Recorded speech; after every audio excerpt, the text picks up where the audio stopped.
Hello everyone, in this video I'm going to show you how to clear caches data on TikTok. So for you to be able to clear your caches data on TikTok to free up space on your mobile phone, just open your TikTok account. Once you open your TikTok account, then you tap on the profile icon. Then from there, then you tap on these three lines of icon, which is up there. Then you tap on settings and privacy. Then you scroll down a little. Then you tap on free up space. You tap on it. Then right here, you can simply delete the caches you have available on your account.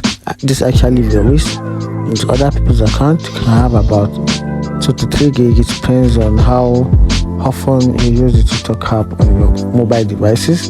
So just tap on clear.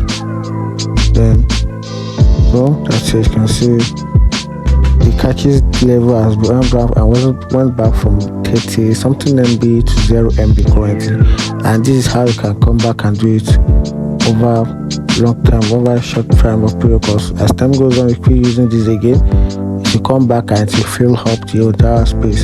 So just for you to create more space within your device, just come back like every 2 months or 3 months of days to make this process. And that's it. If you find this video helpful, like and follow for more. Thank you.